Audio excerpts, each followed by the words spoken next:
Hello everyone, welcome to my YouTube channel. So in this session we'll be discussing about the unified data management. In the previous sessions we discussed about the authentication server function. Part 1 and part 2 is available, in which I have given you the detailed authentication methods. So in this we'll be discussing about the UDM, that is unified data management, that is one of the network functions of 5G. That is usually HSS in 4G.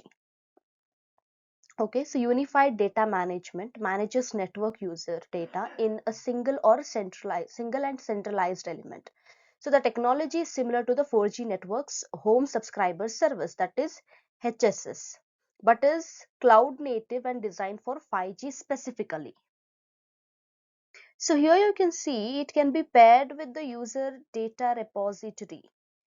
This is the unified data management. This is the user data repository. This can be paired, which stores the user data such as customer profile information, customer authentication information, and encryption keys for the information. So UDM resides on the control plane and utilizes microservices to communicate between the user plane, this is the user plane, and control plane. So the storage space of the UDM, this unified data management information, could reside in a hyper-converged infrastructure, that is HCI. So 5G and hyper-converged infrastructure work together because 5G needs virtualization. Hyper-converged infrastructure applies to the compute, networking, and storage resources, so the network can be entirely virtualized. We have stateful and stateless versions of UDM. So a stateful UDM keeps data on hand locally, while a stateless version stores data externally in the UDR. A stateful architecture shares data among microservices that orchestrate communication between the network planes. Some organizations prefer to have stateful microservices because of the record they keep. The downside is that if a problem arises, then all microservices sharing information must be taken off the network at once.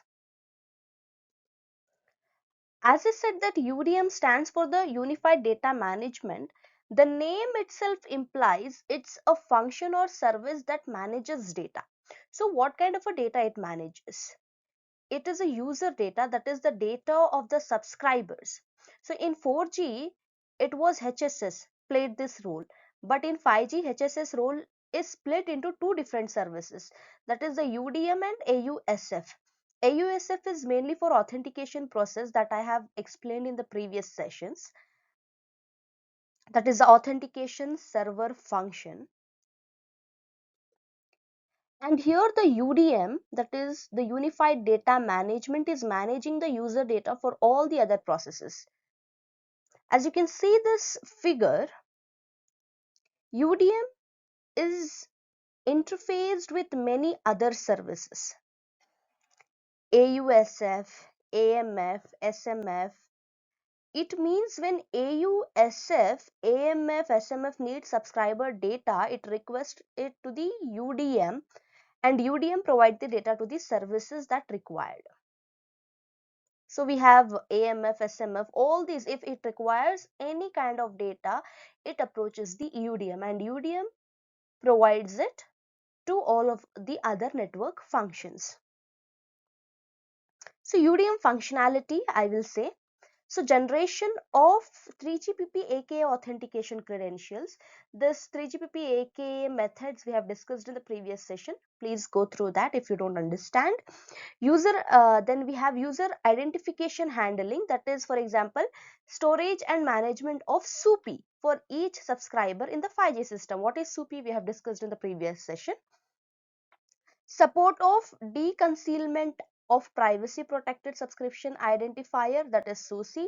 Access authorization based on subscription data, for example roaming restrictions. Then we have UE serving network function registration management, example storing serving AMF for UE, serving SMF for UE speed use session. Then we have support to service or the session continuity, for example by keeping SMF or DNN, assignment of ongoing sessions. Then we have MT-SMS delivery support, that is with the help of UDM. Then lawful intercept functionality, especially in outbound roaming case where UDM is the only point of contact. Then subscription management, SMS management. Then we have SGVN group management handling, support of external parameter provisioning, that is expected UE behavior parameters or network configuration parameters. So we discussed also the stateful and stateless versions of UDM. So here you can see this UDM and UDR are grouped together. So the function of UDM manages the data for access authorization, user registration and data network profiles. Subscriber data is provided to the session management function. Here we have session management function, which allocates IP addresses and manages user sessions on the network. So depending on the construction of 5G architecture, the complete 5G architecture, both UDM software and the UDR can send and store data. So in a stateless network, user information is stored in the UDR, in the stateless network. So it is stored in the UDR, user information, but the UDM function retrieves the data, sends it to the other network function and generally manages it. So the UDM can do this with many UDRs. So this is a repository. So if it has to fetch the data, it will do it with the help of UDM. So it's UDM's functionality to retrieve the data from the UDR. So multiple UDR can be utilized by one UDM to retrieve the data. So the access and mobility management function we have here, AMF, this receives the user information sent through the network. It then forwards the information to the SMF, which uses it to determine what session manager would be the best assigned to the user. So consider the SMF as a gateway from the user plane to the control plane of the network. Then we have UDM and HSS. We will compare it with the legacy network, so that we will have the better understanding. As HSS was the home subscriber server, so HSS of 4G networks fills a similar function to the UDR. It stores customer profile data and authentication information along with encryption keys. So in a 5G network, the function of the HSS is split into the authentication server function. We have AUSF here and the UDM. And the UDR when it is stateless architecture. Only when it is stateless architecture, UDR comes into picture. So, so the AUSF authenticates. Here we have the AUSF. This authenticates servers and provides encryption keys. The UDM stores and manages the data. The move from the HSS to a UDM and UDR is one of the many changes coming in the 4G to 5G transition. So what is UDM? Unified data management. This is a unified data management and is a centralized way to control network user data. It is similar to 4G's home subscriber service but is cloud native and designed for 5G. A stateful form stores data locally to where the UDM is running. A stateless form stores the data in the unified data repository, that is UDR, Unified Data Management, Unified Data Repository. This is the stateful form. This is a stateful form of data storage. This is the stateless form. So the manager controls data for access authorization, user registration and data network profiles. As I already mentioned that the unified data management is a centralized way to control network user data.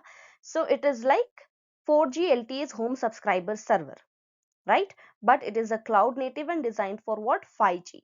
So the function of HSS in the 5G network is split into two, that is UDM and AUSF, as I said earlier. So it acts as a front end for the user subscription data stored in the unified data repository. and executes essential functions on request from several network functions. It can be paired with UDR, which stores the subscriber profile information, policy data, structure data, and the application data. So within the 5G core network, the UDM offers services to the access and mobility management, session management function, session message service function, then the authentication server function we have here, etc. via NUDM service based interface. AMF, SMF use UDM to retrieve the UE subscription data like 3G HLR and 4G LTE-HSS. In 3G we had HLR and in 4G we had HSS, and now we have UDM. So application functions, we have application functions use UDM to subscribe or unsubscribe data change notification. This is the authentication server function, retrieves information from the UDM to authenticate and inform the UDM about successful or unsuccessful authentications. SMSF checks subscription data by interacting with the UDM. It forwards SMS messages between the AMF and the SMS network and the SMS networks external to the 5G core architecture. So UDM network function comprises two logical entities: authentication credential repository and processing function, that is ARPF. I'll repeat: authentication credential repository processing function, authentication credential repository and processing function, and subscription identifier de-concealing function, SIDF. SIDF is responsible for resolving the subscriber permanent identifier, that is SUPI, from the subscription concealed identifier, SUCI. So, and ARPF contains the subscriber's credentials. So all these I have discussed in the previous session. You can go through that session for a clear and better understanding. So UDM shall invoke SIDF if a SUCI is received. So SIDF shall deconceal SUCI to gain SUPI before UDM can proceed with the request. Based on SUPI, the UDM or ARPF shall choose the authentication method, that could be 5G aka EAP aka or EAP TLS. This methods I have discussed in the previous session except EAP TLS. If you want this method also to be explained, please put it in the comment section. So UDM can assume the role of both stateful and stateless. If UDM stores data locally, it is running in a stateful role. In a stateless role, the UDM keeps user data separately in the UDR, Unified Data Repository, and uses NUDR services to retrieve the required data for processing. So this way the database access is kept separate from the operation of the network, improving the stability and flexibility. So the UDM, a central repository of information, is critical for subscribers' data and other network function in 5G core. So this was all about the unified data management.